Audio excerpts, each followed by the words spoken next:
Daniel Jones might have had his best game as an NFL player. I know he came in, last year, I guess, against Tampa Bay and did some unexpected things. But yesterday, man, it was good. He ran. He threw the ball away where he needed to. He had a high completion percentage. He basically managed his part of the football game. I'm not saying he managed the game because he ran with it and scored a touchdown, which was great, and he didn't trip and fall on this one. But he played the way that, you have to play in the NFL in order to win games. So the key stat here for me, there are two of them. One is 0 turnovers, and 2 is 0 for 9 on third down, Philadelphia. That is winning football. That's exactly the stats that you look at the end of the game and you say, wow, that's pretty damn impressive. Yeah, and no turnovers for Daniel Jones in back-to-back games, which is huge, and that's a little bit of a trend. And it just shows you that if he cleaned that part up of his game, how different the results look, because it was game after game after game where the Giants put themselves in a position to win, and it was the fourth quarter with a fumble or an interception. You haven't had that the last couple of weeks. So this whole Joe Judge movement is starting to result in wins and losses and not just moral victories. In the beginning of the season, it was, pat on the back for keeping it close, pat on the back for having a lead, and that was getting tiresome. Now we've turned that corner with the Giants and Joe Judge and Daniel Jones, and yes, they're beating bad teams, Washington and Philadelphia, and they're going to have some rough ones the rest of the way. I mean, the Cardinals are very good, the Seahawks are good, even though they've had their issues defensively. The Browns are up and down. Of course, the Ravens are a good team, even though they've lost a couple. So it's not like the Giants have a cakewalk the rest of the year. They're going to get tested, but to see them win the games that they should win, Philadelphia's not any good. They should have beat them the first time. To see that now turn the corner, I think, is just a great sign for this regime. Yeah, I think Jabril Pepper said it best. He goes, a couple weeks ago, we lost this game. This week, we win this game. And that just means that they believe that there is significant growth happening within the building. Dare I say this, because I know that there are the Giant fans out there that just don't like Dave Gettleman and everything he's done. Things don't happen overnight in the NFL unless you're lucky enough to get a guy like Justin Herbert or Tua Tagovailoa or Joe Burrow. And even those guys, even when they play well, their teams still lose because the teams aren't good enough around them. So it takes a while. He traded Odell Beckham Jr. He got back Jabril Peppers and essentially Dexter Lawrence as a draft choice. How do those two players look right now? So far, so good with Odell being out for the year and causing waves out there. That one looks very, very good. Right. He also traded for Leonard Williams. And, Giant fan, a smart football understanding Giant fan sees that Leonard Williams is involved quite a bit in stopping the run. He doesn't always get sacks, although he does have like 5.5 sacks or whatever this year. When you look back at that trade and you look at what they're paying him, he is a quality defensive lineman. And it is helping that he is on this team.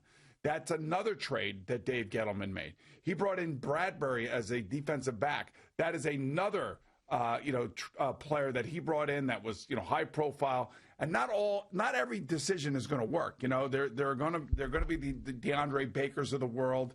I mean, he drafted Slayton. He drafted Daniel Jones. His number one draft pick or his first overall draft pick as a Giant, Saquon Barkley's hurt and they're still winning without him. There's a lot of things here, and I know that they have 7 losses, so I don't want to I don't want to overreact positively to all of this, but it goes to the point where they had been close.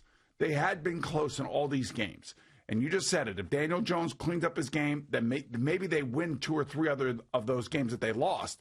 But you can't deny the fact that guys like Blake Martinez is a tackling machine. Sure. You can't deny the fact that Jabril Peppers is all over the field. Giants defense has overachieved this year, and maybe they've just overachieved because the expectations were low. But this defense has been very good the entire year against just about everybody outside of that 49er game where they didn't show up. Every other game, this Giant defense has been a legit NFL defense who has competed. And it's turned out that the signing of Logan Ryan, as late as it was, turns out to be good value for what you ended up paying him and what he's giving you. So I know that, again, they have a losing record, and I'm not sitting here saying that they're going to the Super Bowl.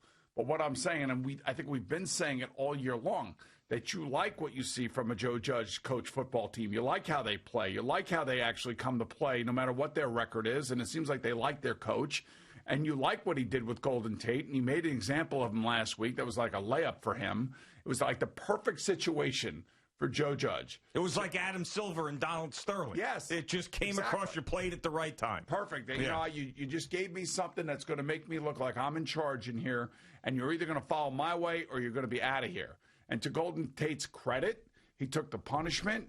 He's been practicing hard, and to all accounts, he apologized for his mistaken behavior, and everybody's moved on. And that's what you like. You like the fact that you could put that behind you and move on.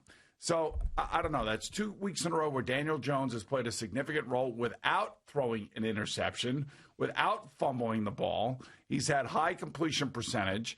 They've run the ball reasonably effectively. Wayne Gallman has been a really, really good find for them. And, it feels better after a 2-game winning streak, doesn't it? And there's absolutely. There's been a lot of Giants fans who have wanted to crush Gettleman. They've wanted to crush Daniel Jones. They want this team to be in a position maybe to draft number 1 overall or number 2 overall, and that doesn't seem to be happening right now. And even if you're one of those guys who was just so against what was going on with the Giants, we asked for 2 things in the beginning of the season. We were losing every game. We asked for Daniel Jones to stop turning the ball over and winning some games that you were supposed to win. Now they've done both of those things. So you really don't have anything to complain about the last couple of weeks. The question is this whole going after the division thing a real thing? Could they still actually win the division? Now, I know when you're looking at the numbers and you're saying they're a game back, the answer is yes. Now, looking at the schedule, I see winnable games, I see tough games. But the teams that they're playing that are tough are very inconsistent. There isn't a Pittsburgh Steelers left on the schedule. There isn't a Kansas City Chiefs left where they both on have the schedule. Where they have a quarterback, a passing game, and a defense. Right. So, meaning that you do have the Bengals coming up, which, the Bengals, I expected more out of them yesterday against the Steelers, quite frankly, and they really just got manhandled in that football game. But they're a team that is streaky, and you have to worry about them a little bit because they're trying to figure themselves out. But still, that's a game that the Giants should win. I'm sorry. They're on a 2-game winning streak. They've competed with better teams. They should beat the Bengals. Now, the next 2 games that they have are the tricky ones as they go to Seattle. Now, Seattle, Russell Wilson is not playing like he was in the beginning of the season, and that defense stinks. I mean, this is not just an opinion of, well, I watched one Seahawks game and the defense isn't good. No, you stack their defense up against some of the worst in NFL history, especially through the air, and they are the worst. So that is something you need to take advantage of. Then you got the Cardinals and the Browns, which, the Cardinals got something special going on right now, but they are coming to MetLife. I know, but just remember, the Cardinals lost to Miami a week ago. Miami hasn't lost in like a month and a half. Right. They easily could have lost yesterday if not for miraculous Kyler Hail Murray, past DeAndre Hopkins. So, and these things change in and out. Like 5 weeks ago, we were talking about Russell Wilson being the MVP of the league. Oh, yeah, that was like 100% loss when we were looking at it 3 or 4 weeks ago, a month ago. And now it's like, man, that team's beatable. That's the NFL season, and that's why, teams like the Miami Dolphins have figured it out. Like the Miami Dolphin defenses, man, they're for real. They're making plays. I mean, and they are stopping teams. And and of course, Tua has another solid game yesterday. They're 3-0 with their rookie quarterback, and the reason they're 3-0 with their rookie quarterback is because he has a great support system around him, and that's why a rookie quarterback looks good, because the rest of the team looks good, and he doesn't turn it over. Yeah. And I also think going into a bye week this week is a great thing for the Giants, because then you just reload for the final portion of the season. I guess the question is, could they win the division at 6-10? Yes. So if they can win the division at 6-10, then I think they got a real legitimate shot of winning the division at 6-10. They can. They absolutely can. Now, I am not making any excuses or apologizing to anybody if I'm the Giants if I get in at 6-10. I'm just not, because that's what you want. You want a shot. And at the very least, if you squeak in at 6-10 and you win the division and you host a playoff game, that experience for a young roster and a young quarterback in Daniel Jones is invaluable.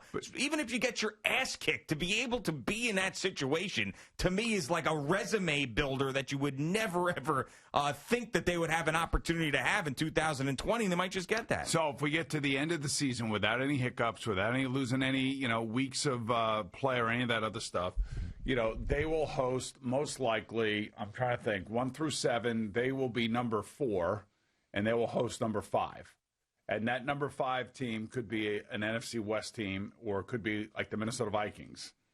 Right, You know, could be. Well, we'll see. Like that. You know, actually, Giants, Vikings in the postseason. It actually could be the Bucks. I would think it could either be the Bucks or the Saints. It could be the Rams or the Cardinals. That's who I would think it would be. Yeah, we already got the Giants in the playoffs here, which is. But I'm going to say whoever the NFC East winner is, they're going to have a home game against one of those teams. Yeah, they will. They absolutely will, and it's going to either be the Eagles or the Giants at this point. So, I think the Rams are going to win the NFC West. I think the Packers are going to win the NFC North. Sure. Okay. The NFC South, because of Drew Brees' injury, depending on how injured he is, I think New Orleans wins the South, and then there's the NFC East winner. And then the three wild cards are most likely going to come from somebody in the South, Tampa Bay, most likely, somebody in the West, Arizona, I'm thinking, and then somebody. Could be the Bears. It could be the Bears. It could be the Vikings, depending on who wins that game tonight. Right. And the Vikings also have a really solid. If the Vikings win tonight, it very well could be them. You know how negative I am about that team. But if Dalvin Cook, who means the world to them, is able to stay healthy for the rest of the year, I mean, they've got a schedule. They've got some teams that are very beatable, and they could get back to 5-5 and somehow squeak in. So you could end up having like the Vikings at the Giants. I mean, quite frankly, right. or the Vikings at an NFC East team, whoever wins the division. I mean, that would be amazing if that were the case. I mean, they'd probably be that team, whether it's the Bears or the Vikings, would probably be the last wild card, though. So I don't think that they would get up to the 5 seed. Probably not. I would think that they would have the worst. Probably be Tampa or probably be Arizona. Yeah, that would be more of my guess. Because there's just no way, in my opinion, that either the Giants or the Vikings should be moving on in the playoffs if they get there. So we probably won't see that. How about that?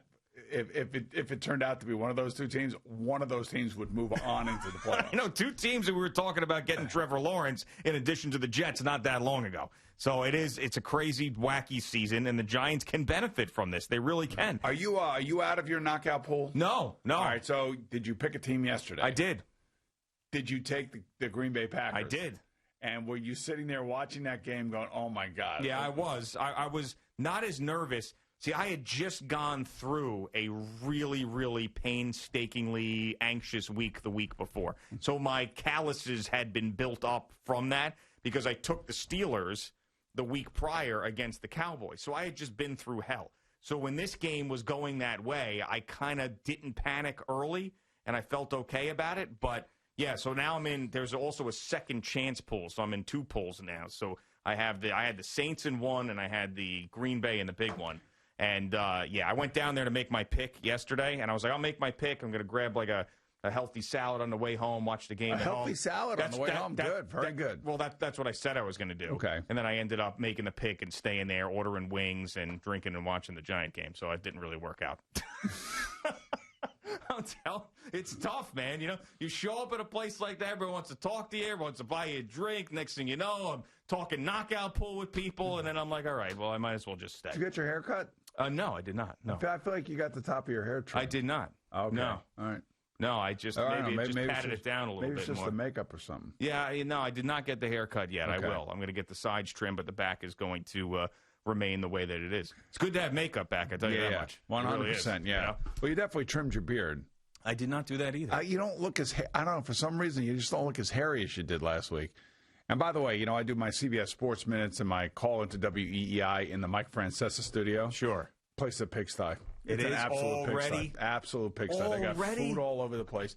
And Evan is sitting in that Jetsons chair. Yeah. I mean I slept in that chair once. You did? Yeah. How did that chair make it into that studio? No, it was over there in sales. There was a number of those red chairs. Right. And they are comfortable. They are probably the most comfortable chairs in this building, but they're ugly as all hell. Yeah, but how do you do a radio show from a chair like that? I don't know, man. It's Evan.